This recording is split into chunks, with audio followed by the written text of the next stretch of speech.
As a fat, disgusting nerd, it probably comes to no surprise that I'm a big fan of Death Grips.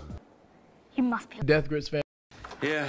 I first heard the band back in 2012, 2013, back when I was in college. I listened to a lot of music on YouTube because I was just a brain-dead monkey that didn't have any other ways to listen to music. And I kept getting recommendations for something called The Money Store, and I kept seeing it. I was like, The Money Store? What the hell? You're a store of money? What are you trying to sell me? And I clicked it, and one listen to got later, and I was hooked. I evolved from a monkey man into my current neckbeard form, and I've been that way ever since. At the time, the band had 3 albums out. They had The Money Store that I just mentioned, No Love Deep Web, and their mixtape Exmilitary. And for the next few months, I basically listened to nothing else but these 3 albums. I just hadn't heard anything like it before in my life, and it was just such a shock to me. The band sounded so just new and refreshing, and I spoke to Death Grips to anyone who would listen at that time. Anyway, it's been about 10 years since Exmilitary released, so I figured why not do a little look back on the old Exmilitary. There it is. Wow, is it hard to point at things when you're like, not look, what, Jesus Christ, whatever. So let's take a look back at Death Grips' first mixtape, The Big Boy, Exmilitary.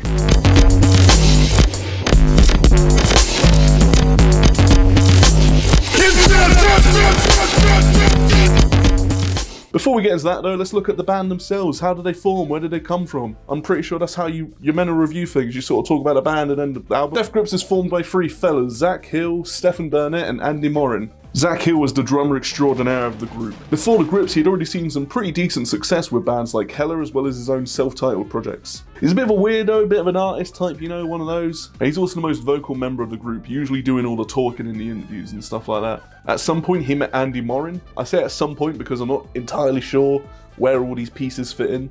Andy's a pretty mysterious figure. He keeps himself to himself quite a bit. Despite being more vocal than he's ever been with his A2B2 project this year, we still don't really know too much about the guy. I'm not even sure he's human. It's clear that him and Zach knew each other for a while, and I think Andy helped out with some of Zach's earlier projects in some capacity. One thing's for certain, he enjoys Death Grips because he gets to play around loud. Then of course we have Stefan Burnett. Burnett originally rapped in a band called Fire with his brother, but when his brother got married, he ended up changing his stage name and focusing more on painting and stuff like that. Zach and Stefan were neighbours at one point, and they both seemed to know Andy, or at least one of them did. And the group was formed. I say at some point because, again, I'm not entirely sure where all these pieces fit together. Some of them say Andy formed the band and then brought the other 2 in. Some say it was all Zach's idea. And then there's my personal favourite that Stefan heard Zach playing the drums and then they met through that and then they started making music together almost immediately. I don't think that's true though, but it's kind of a cool sounding story, so Anyway, after forming, the band released their first little EP called Death Grips, which had 6 songs on it. The first track the band released was this one called Full Moon, which is literally just a pre-existing Zach Hill beat with Ride rapping over it, as well as some like funky sounds sprinkled in there here and there.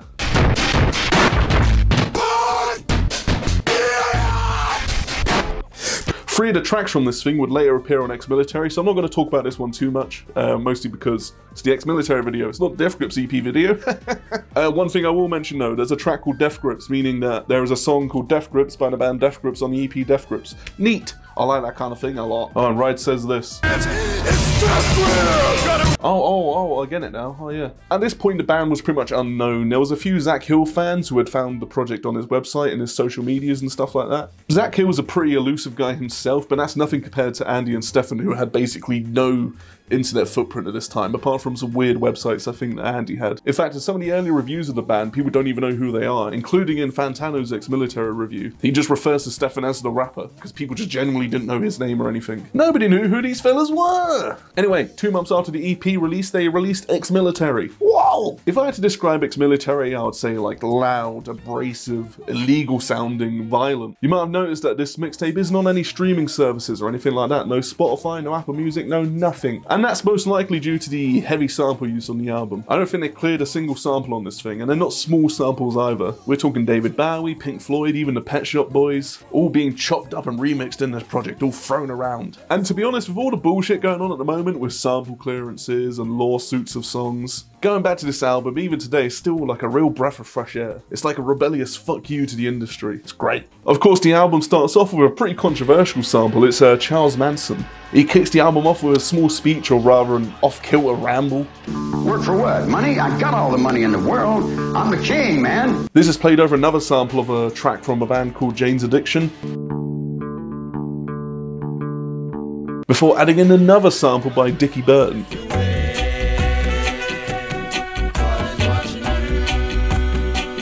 all alongside Zach Hill's drumming. I deal the cards.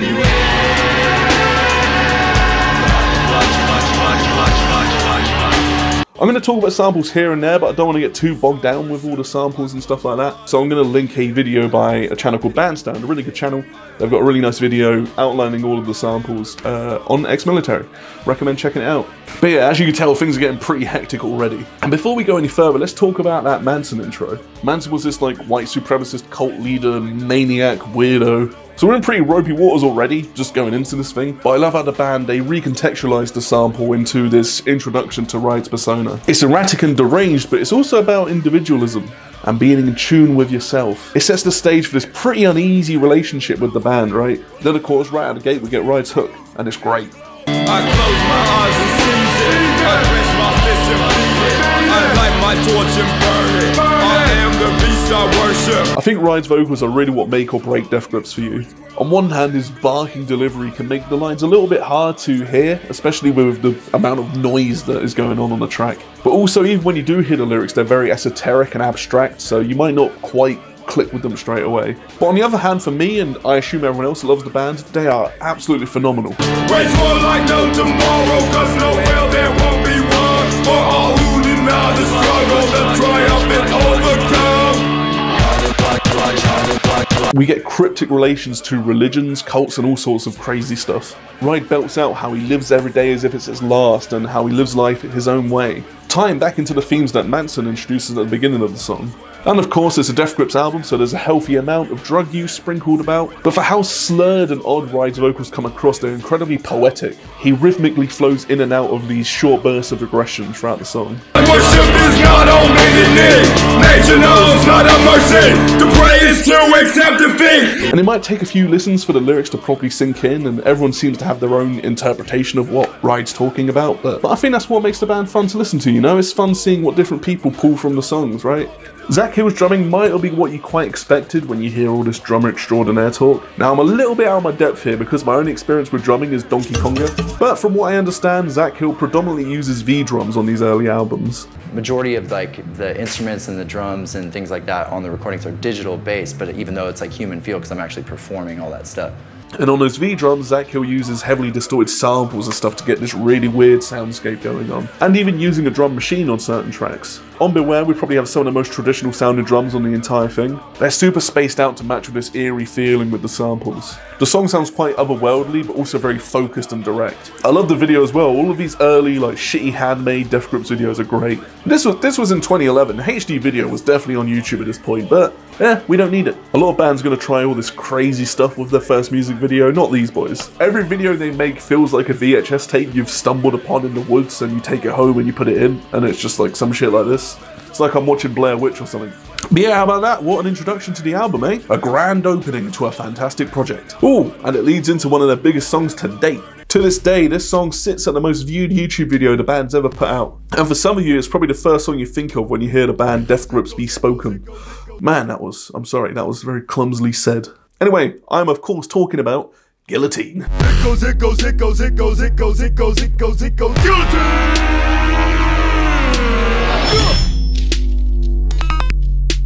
If your friend showed you Guillotine, you're probably going to think he's a bit of a freak, but that's just the sort of risk you play when you're sharing Death Grips with people. But I mean, what a video though, like, there's something so weird and alien about it. Just Ride being driven about as he yells random bullshit and he's being swallowed up by all this static. I also love the like looped cuts that play throughout as well. Reminds me of being a kid and just messing around with a video editor for the first time. As for the song itself, when I first heard it, I didn't really like it. I didn't like the song at all. I was like, oh, this is a bit strange. Like, Beware is this big extravagant tune and you're like, oh, and then you go down to Guillotine and it's like, oh. It's very stripped back and droning compared to Beware. However, I've learned to love this track and I still love it to this day. Guillotine is actually a pretty simple song. It's about how good the band are and how good of a rap man MC Ride is. Guillotine is a metaphor for the Gripsters dropping great tunes. I love how Ride describes his lyrics. He describes them as a barrage of witch-tongued cobra spit, and he calls Zach Hill's drumming the cauldron smoke that's kind of brewing this song. The super stripped back instrumental just sticks with you, and if you're like me, it's slowly gonna grow on you. So it's like a little trick. I reckon that's why people keep coming back to it. They're like, oh, I think I'll get it this time if I listen to it. Oh yeah, go on, give us another listen. Go on, give us another listen. Play it again. Also, love for all the samples on this mixtape. The Guillotine sound effect is like a really easily found like stock sound effect. Here it is now. One of the most memorable bits of the song is when Ride seemingly just starts screaming out of nowhere.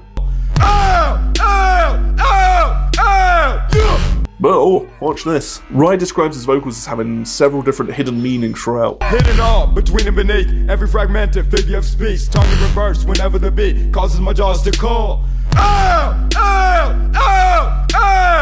I kind of find it funny that after one line of saying there's hidden meanings in the song, people immediately misinterpret the next line. He is yelling though. Ooh. Spread ego across the block, spread ego across the block. Spread Eagle Across the Block is another very sample-heavy song. We get a bunch of Beastie Boys samples throughout, as well as the ever-present Link Ray rumble throughout the track. And man, what an intro. I fuck the music, I make it curl. I fuck the music with my serpent curl. Hit, hit, hit. Today, this is probably one of the loudest deliveries Ride has ever done. And it's already a very loud track itself. It's almost like he's screaming over the backing track to make sure you hear him. Like Guillotine, this song's also about how good the music is. But if you couldn't guess, it's equating it to drug use and sex. He fucks the music and he makes it come. I love how crude some of the lyrics are on here. You wouldn't show your mum this. No, she wouldn't be impressed. She'd go, "Oi, turn it off." How fucking dirty, how I make it twitch and scream, how it screams, oh baby, hurt me, work me to the bone, oh please. Anyway, I think by this point we get a pretty decent idea of what kind of music these guys are trying to make. We get lots of lines about how they're bored of the normal drugs and they're trying to get their hands on something really special that's really gonna go make them go, "Woo!" I don't really do drugs, so I assume that's what happens. What is it, where is it, how will it affect me? Fuck that shit, I need that shit bound to be the death of me. They've got a high tolerance, so they need some of the good stuff. It's funny because Link Ray's rumble was actually banned from the radio because they were worried it was going to incite violence. I guess because they thought Rumble, the song's called Rumble, so they thought people were going to go rumble on the streets. Well, years later, we're all rumbling along listening to this. It is Lord of the Game, it sounds like Kirby.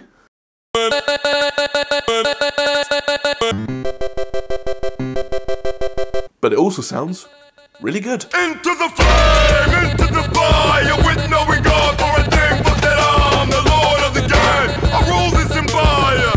I am the god of hellfire. This is one of the few Death Grips tracks that actually has a credited vocalist. We've got Mexican Girl, who chimes in every now and again to bounce off Ride, and she herself doesn't escape getting cut up and used as some sort of bizarre instrumental. Electrified rain from the lips of the driver. And we have a sample here from the Blue Devils. It's called The Ditty, and it's used on several different Death Grips tracks, so better get used to hearing this one. It gives the song this very menacing feeling. We also get some more Beastie Boys samples here and there thrown about. Yeah, why not? And of course we get that incredible fire sample at the beginning.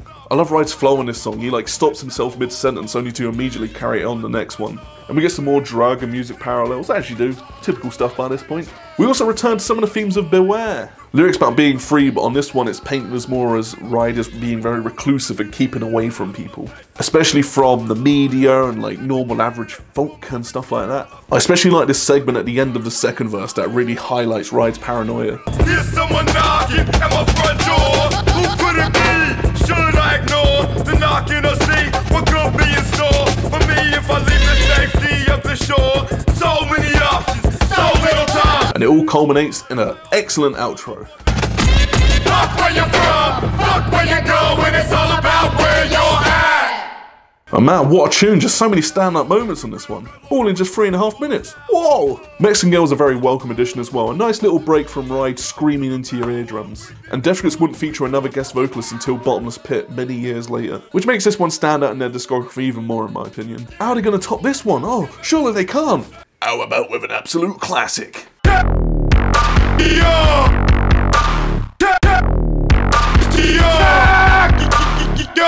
Takyon is quintessential Death Grips. Just an absolute banger in every sense. This is one of the tracks off the first EP, which is just crazy to me. Like, they just started the band and they're like, oh yeah, let's make Takyon, that'll be good. Like, to hit it out of the park this early in your career is crazy. For those who don't know, a Takyon is a theoretical particle that can move faster than light. It's kind of like Sonic. That's a gaming reference for the gamers in the audience. I see you, you fucking gamer. Do you get it? It's like Sonic, it's like the video game. It's like video games. The song is basically just about that though. It's about being a Takyon, or at least harnessing that sort of energy. We have another another song about just how cool Death Grips are. And this first verse might be one of my favorite of all time. Atomic penetration, rapid fire through your skull. Shot it on when taking it back to the days of trying to lose control. I also like these lines about how the song is going to make you have a seizure and break your neck from headbanging so hard. One part of your brain is like, that can't be good, but the other half is like, yeah, let's do it, yeah, sounds good. You might have noticed a bit of a theme with these tracks. The songs themselves aren't actually about anything too crazy, really. A rap song about how good the rapper is or how good the music sounds. That's not anything too crazy, really. The magic with Exmilitary is that it just takes these ideas and just twists them and just pushes them so out of proportion that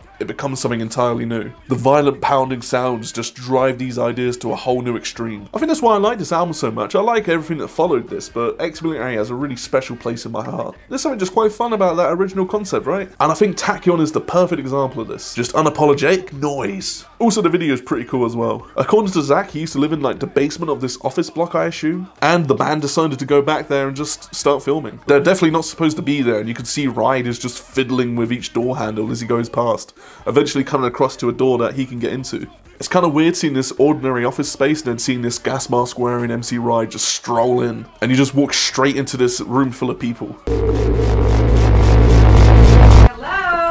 The video cuts there, but apparently people just started screaming when they saw Ride. And this little segment in this video has stuck with me over the years. I've never forgotten it. It's funny for how shocking or provocative a lot of music videos try to be nowadays. Nothing compares to this little segment at the start of a Takyon music video. A Takyon, as if there's more than one. What? Anyway, back to the tune. The drums here are also sampled from the Blue Ditty, as well as some drums from Zach Hill as well. They're all warped to hell and back, giving the song this really grimy feel. Ride's vocals are super glitched up and cut up here as well. Makes it hard to sing along to. You have to be like, tak, yawn, yawn, yawn. It's difficult. I wouldn't try it during karaoke. You would hurt yourself.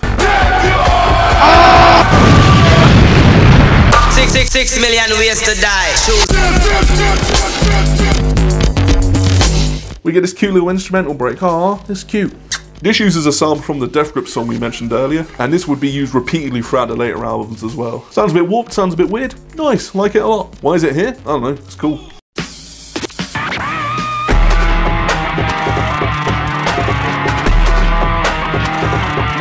Klink is a track about police brutality and the police repeatedly stopping Ride in the streets. Throughout the song is a very prominent Black Flag sample, as well as the return of the ditty. The Black Flag sample obviously gives the song a super punky feel, especially with Ride's barking on this one. His barking kind of sounds like a police siren or something. I've seen some people point out the song's a bit ironic because Ride has clearly done some illegal shit throughout this album, but the way I interpret it is if the police are harassing him so much, why not just do all the crimes he's being accused of, right? But in case you're living under a rock, there's a very clear theme of racism here, including being mistaken for a completely different criminal the police have been searching for. This also ties back into the themes of paranoia and stuff like that from the previous few tracks.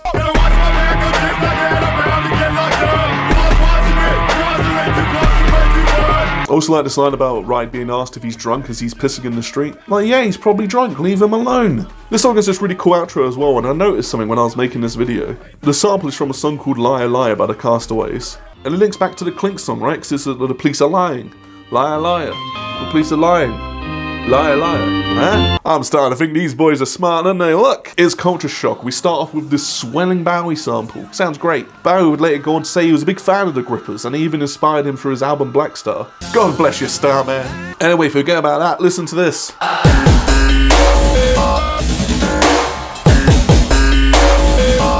Culture Shock is a song about how the phones are taking over. Oh my god. Useless information occupies free open space inside your skull. You know what's going on every day, every night, everywhere, it's so international. Given how anti-technology all these guys are, this probably comes as no surprise. It's kind of ironic that this mixtape spread across the internet though, like wildfire. But I think these boys are getting at something quite particular with this song. What you gonna be when you're grown, young blood? Gonna be a helpless throne. Won't ever have to think, though, you have to be linked directly to yourself wrong. The virus is alive, I can see it in your eyes, the infection is full blown. It's funny how this song was pretty eye-opening in 2011, but now this is a bit played out, this whole like anti-phone rhetoric. It's pretty cliche by now, but you can't really blame the album for that. Most of it's still pretty true though, right? People addicted to social media, constantly following whatever updates their friends and celebrities are doing. This sort of topic crops up multiple times throughout Death Grips' music as well as outside of it as well. It's clearly important to the band, especially if you look at how they release their music and interact with their fans. So it's pretty cool to see it linked all the way back here. Neat. You need to vibrate higher so you can capture the opening of the portal that connects this Earth of 3D to one Earth of 4D or 5D. Going to the 5D. 5D is another cool little instrumental break, but this one sort of ties into the whole "you need to vibrate higher" shit on the other song. And it's like a reference to like a 5D Earth conspiracy theory. Because we are spiritual beings, it's only natural that we learn to ascend into a 5D reality, realizing that our bodies are merely vessels for our physical experience. So that's pretty cool. And again, the 5D theme follows on into the next song, Thru the Walls. Ryde's upset because he can't go through the walls.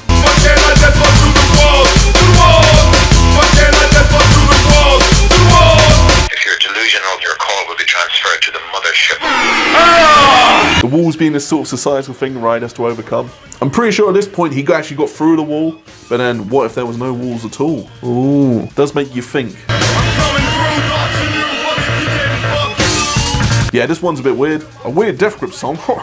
What's gonna happen next? The track's a pretty intense inward look at Ryde himself, and maybe the other members of the band too. We get themes of anger, paranoia, drug use, but also wanting to get out of this lifestyle and even suicide. It's a pretty twisted song, to be honest. The instrumental here is pretty off the wall. We get occasional Half-Life samples, as well as this super distorted backing track. The outro is pretty cool as well. It's almost like the song was like a fever dream after entering the 5D.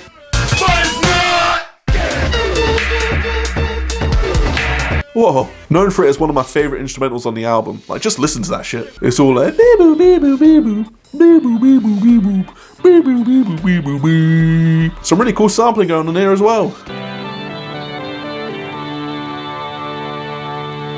This is another song about the life that Ryde leads. More themes about being disconnected from reality entirely, more drug use, more paranoia, and how he's pretty much left everything from his old life behind him. I paid the price to roll with it. Waste your life and you won't get it. Play it out with nowhere to go, bet it. Makes you feel like a hoe, don't it? Don't it? There's also a few lines about the reason the music sounds like this is because of these lifestyle choices. It thematically matches up with Thru the Walls and Culture Shock quite well. I like these songs that delve into the psyche of Ryde. They paint a bit more of a vulnerable picture than the crazy madman that you might normally picture Ryde as. Mentally, he's so far distant from the general public it's impossible to even communicate with him. You can tell me what you said, go ahead, but no sooner than you said it. You can bet it was left for dead, all you said it and out of my head in seconds. Man. Next up we got I Want It, I Need It, Need It. And oh, it's a long one, it's a long boy. It's also one off the Death Grips EP. This song's pretty interesting because it's one of the only songs in the Death Grips discography that has a pretty straightforward narrative. I guess you could look at tracks like Come Up and Get Me and Get Got, but they're not quite like this. Those songs are a bit more abstract and disjointed, whereas I Want It, I Need It is about one thing and one thing only. Ryde wants to fuck. Ryde definitely appears to be playing some sort of character here. Throughout the song's 6 minutes, the main character gets more deranged and deprived. At first, the character is taking his time on the prowess of puss. Skirt so short, her ass is showing, and she's looking so you know and you can get it tonight. But there's so much around, let's take your time, do it right. But as we get into the last few verses, the cool demeanor drops entirely. As he takes more drugs and drinks more alcohol, he becomes just more and more manic. Hallucinating, crazy, getting lost for miles. May have gotten too fucked up cause I forgot how to smile. Gonna have to do this shit Jim Morrison style. Will it work? Probably not, but it's worth a try. Out of all the twists on typical hip-hop subjects, this one feels the most scary. Ryde isn't playing a cool suave ladies man. He's playing a deprived violent perv. Yeah, this guy sucks. And let's be honest, at a club, which one are you more likely to meet? The suave ladies guy or the freak? I'm guessing most people have met the freak. Hey, freak show! Instrumentally, we've got 2 Pink Floyd samples throughout the song, and the Zach V drums are super prominent here. Some people say this song is too long, but I don't really mind it. The song's great. I mean, there's so many great moments here. Been working way too much, need to get out and get fucked up. What's going on? Where's it at? Responsibility's cool, but there's more things in life, like getting your dick rode off fucking nuts. Bitch! Yep. I like it a lot. Finally, we got Blood Creepin, and Blood Creepin does not get enough love. I love this tune, and I think it's just me alone in the Blood Creepin camp. Woo! I love these weird synths at the beginning, they're all distorted and out of shape. And then we got the intense drumming throughout, and of course, we get...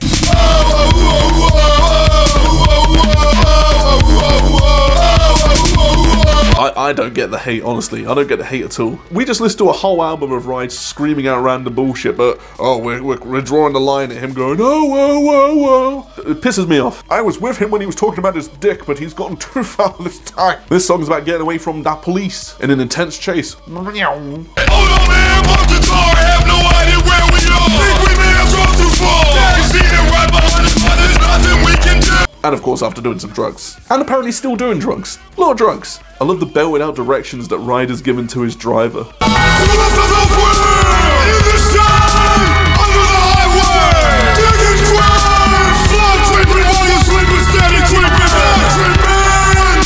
It's like I'm really there with Ride. Where are we going, Ride? Tell me, which way should I go? Also the word monkey is used in the song, which as we all know will just make any song better. So that's a 10 from me. And the glitchy instrumental plays out and it ends. That's all we got time for, I'm afraid. But Exmilitary, what an album! Whoa! At first, it was probably my least favorite Death Grips album, but to be honest, it's probably like my second favorite now. Maybe my third. At first, I only listened to like Takyon and Lord of the Game, but the rest of the album just like grew on me. I probably love it as much as The Money Store, and my other favorite is The Powers That Be, but I'll talk about them another day. I think Thru the Walls and Known for It are a little bit weaker than some of the other tracks, but I still like them a lot. The competition's pretty stiff between like Beware, Takyon, Lord of the Game, Blood Creeping. After reading reviews and stuff for the album, someone described it as a grenade.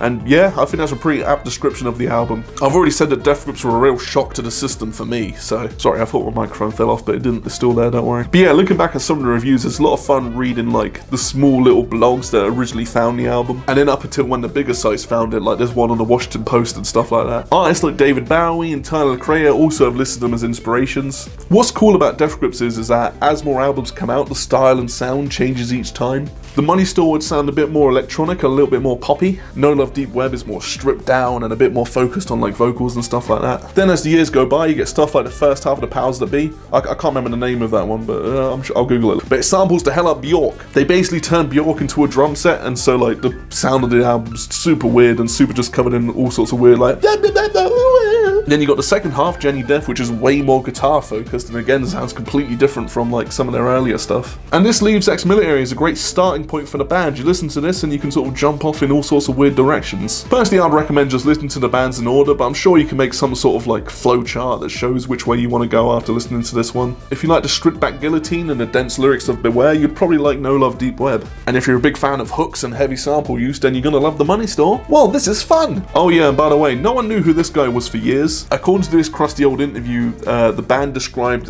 one of the band members had a picture of this guy and they had it as some sort of power object. Okay, which band member? No one knows. It's not very clear in the interview. It's not even clear who's answering the questions really. But yeah, for years people just didn't know where this guy came from. But then in around 2019, someone found out. A Reddit user managed to trace the photo back to a book about Aboriginal themes and stuff like that. The photo was taken back in the 60s and was used as sort of like a stock photo, which means it's appeared in quite a few books and magazines and stuff like that. Neat. It's pretty crazy to me that this mystery was solved like 8 years after the album came out. Also, shortly after the album was released, the band released all of the stems online for free, meaning the remixes and memes of this album are just fucking everywhere. And they're still being made today. Most of the time it's placing Ryan's vocals over something wacky, but there's some really like cool remixes and stuff that you can find if you dig deep enough. These remixes would lead to more people listening to the band and more remixes coming after that, so like it's a never-ending thing really. Some of my favourites include this remix of Macintosh Plus with Lord of the Game.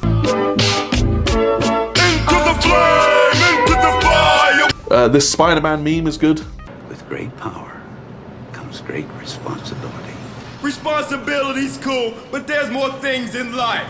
Like getting your dick rolled off fucking knife. Right. And there's also this Triple Q remix of Xenoblade, Gangnam Style and Death Grips, which is just pretty immense.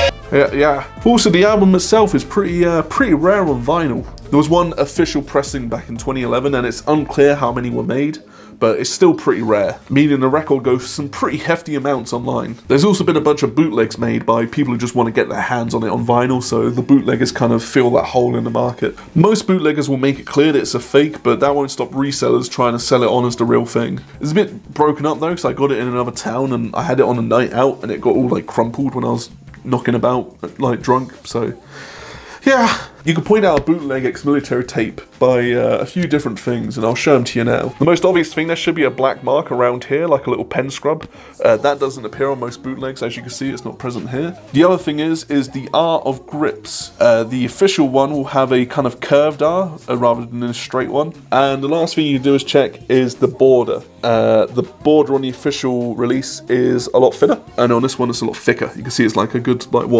like 2 centimeters. And the last thing you do is, if you can, is check the vinyl itself. Mine is clear because the official one is completely black. Also, it's 2 LPs. I don't think there's any bootlegs that fit on one, but I've seen some people mention it online, so I figured I'll mention it here as well. But yeah, that's how you can tell a fake album from a real one. Anyway, happy 10 years to Exmilitary, a lovely, loud, aggressive album. I hope you guys enjoyed the video. I know it's been a little bit different from what I usually do, but like I always say, if you enjoyed, make sure to subscribe. I do have a Patreon and I do have a Twitter, so make sure to check them out if you feel so obliged. And yeah, I'll see you next time.